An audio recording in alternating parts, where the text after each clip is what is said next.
What's up guys? So dito tayo sa bahay. Update natin yung ulan. Dahil ilang araw na maulan pa rin. So may bagyo eh. So dito pa tayo sa bahay. Update lang natin kasi yung ulan. Pagka ulan, hindi ko sa labasan. Yun nga. Yung upuan ko lang malapit na sa baba. So mga labahan, hindi pa natuyo. Mga labahan ng kasama ko dito sa bahay.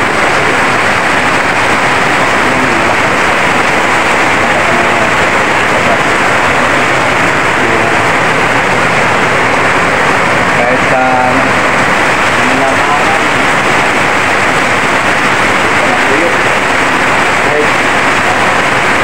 kahit may conditioner, maamoy pa rin. Iba yung naamoy ng init, nakahangin. Wala na, nakahangin.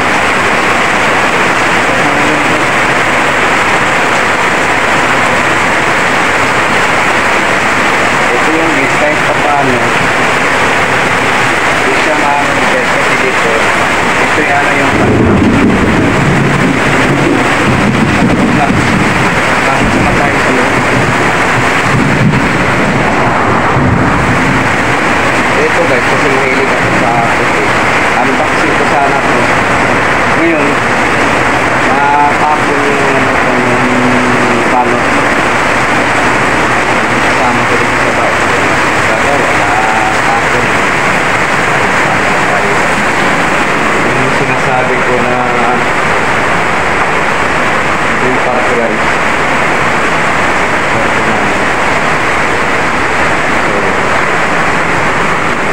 Buksan natin yung refill billing.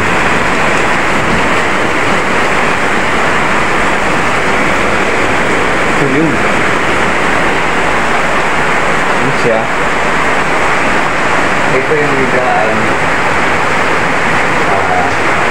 Separate kami. Siya sa loob ng kwarto. Kasama ko dito sa bahay. Saka ako dun sa labas. Pwede sarado kasi ano to, sliding.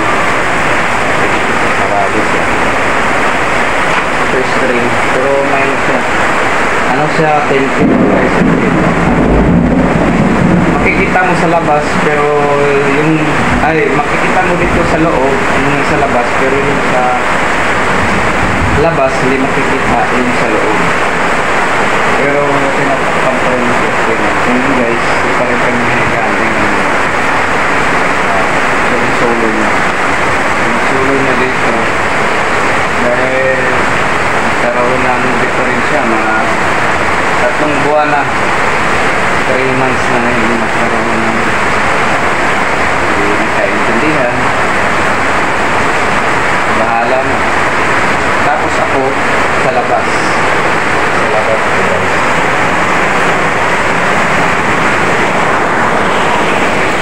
Dito naman ako sa pagka ito ako sa kasi ayaw ko ng stand fan. Gusto ko yung hangin na pumapasok sa labas. Total sarado naman yan. Hindi naman yung sarado. So dito ako. Dito naman ako guys. Ito naman yung isa ako.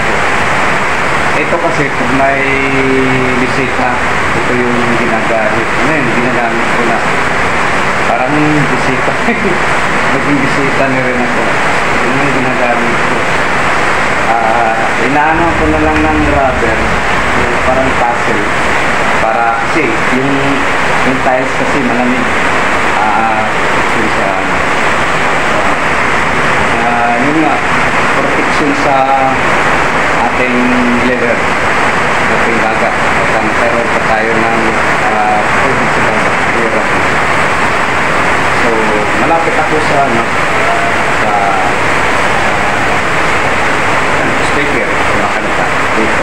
Pero pagka nililipat ko ito pag halimbawa diot, walang trabaho, nililipat ko sa may bakanting ano dyan, parang kwarto na rin. So yun nga, separate kami, dito ako, doon siya sa loob ng kwarto, doon siya sarado na yun. Tatlong buwan ang ano pinakayos. Sabi niya, lilipat daw siya o ako pa lilipatin. Ikaw lang hanggang kailan yung pagkaintindihan namin. Ako bahala, tuloy lang sa trabaho, tuloy lang.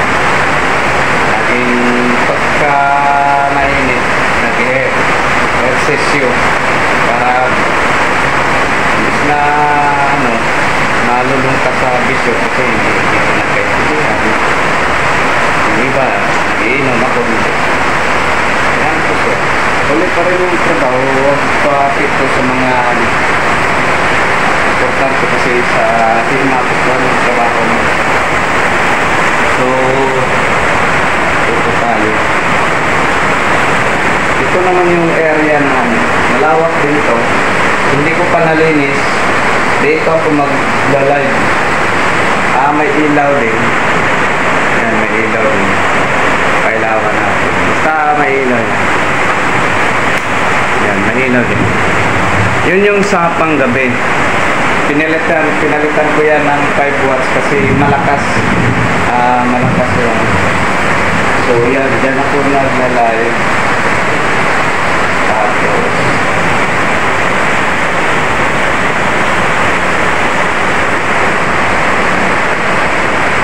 ito naman yung lamesa. Maliit lang yung ito yung parcel niya na lalo kaming nagka-initan kahapon kasi paparcel siya na wala namang inanong pera. So sabi ko sa nakapit ng parcel, so pwede puntahan mo sa pinagtrabahoan niya. Hindi daw pwede kasi area sila. Ngayon, hindi ko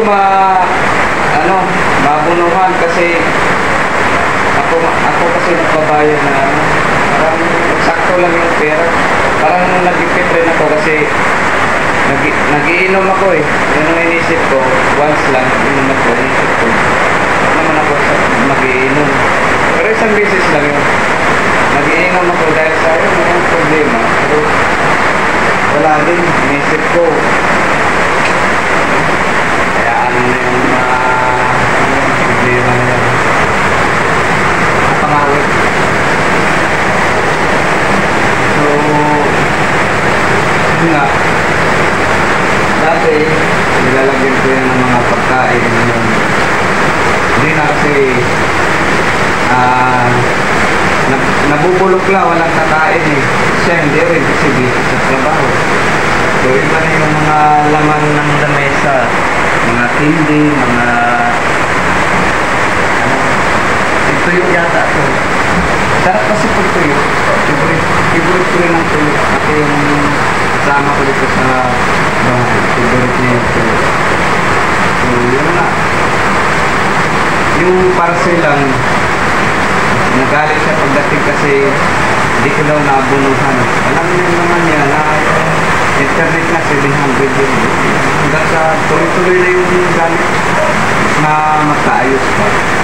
Ano po hanggang saan? Separate kami ng higaan.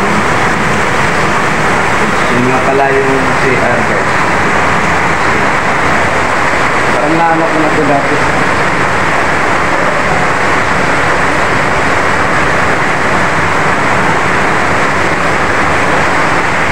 Tambak na rin yung ano niya tambak yung labahan niya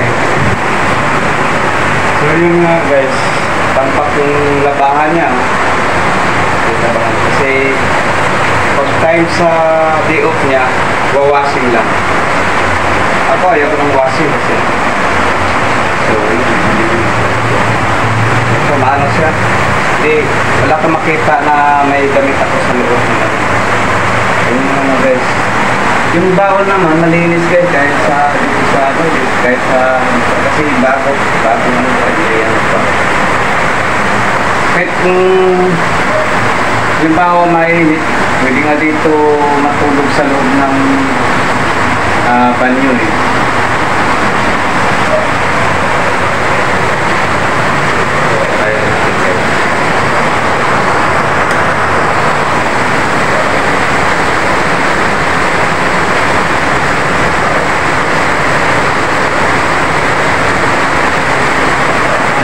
Ito yung ano guys. And kasi yung na-hospital ako, bawal na ako kape. Gatas lang. Yun mga guys. Hindi pa kaintindihan ng kasama ko sa yun, hanggang saan. Mahirap kasi pagdating niya, kailangan ko talagang tahimik kasi siyempre ako yung lalaki, ako dapat yung tahimik. Mabunganga yun. Talo ako sa bunganga yun eh. Kasi tayo ang medyo may edad na sa babae, tayo na lang makakasunod. Kaysa kapulan mo, lalong lalala. Pero umabot na ng 3 months eh. Mahirap. Pero tuloy pa rin. Sabi nga na, parang hindi na daw kami tayo. Ako, sabi ko, kung kukuha ka man lang ng ibang bahay, na baba lang daw, kasi ito mahal. Sa 5 feet ito eh. 5 feet kasi siyempre arkumado na yan. May kisame. Saka tiles lahat. Saka nakano yung pader. Hindi mo masyadong marinig yung kabilang bahay kasi pabahay ito eh, nit eh. So, maganda na dito kahit ano, hati-hati na lang kami. Hati na lang. So, hindi mo maiwasan lagi siya, hindi ko maintindihan eh. Pero minsan, isang beses, umuwi ako ng probinsya, napaga ako pagbalik dito, dahil yun pala may katsat-sat na siya ng abroad. Mababay, hindi talaga sa school. Sabi nga ni Dimers, yung dollar. Eh tayo, piso lang. Equivalent sa piso, dollar, diba? Layo. Pinabayaan ko siya. Kung bumalik ako sa labas ng kusina ako nagtutulog. So yun. Yung nakaraan na yun. Ngayon, na-monetize ako sa YouTube. Hirap kasi yung signal sa probinsya kaya nakiusap ko pwede babalik ako ng Manila. Saka nasanay na ako sa kanya kahit parang inisip ko parang kaibigan na lang ba. Yun, nabalik tapos pakapit ng wifi na monetize ako hanggang sa lumipat kami dito. Yung dati nang tinitirhan, pwede kami doon pero bininta na kasi. Ayun. Hanggang dito na kami, mas lalong hindi kami nagkaintindi. Yun lang guys, hanggang saan. Pero kung ano ako ng iba, parang pagod na maghanap ng iba. God knows na lang, heaven knows.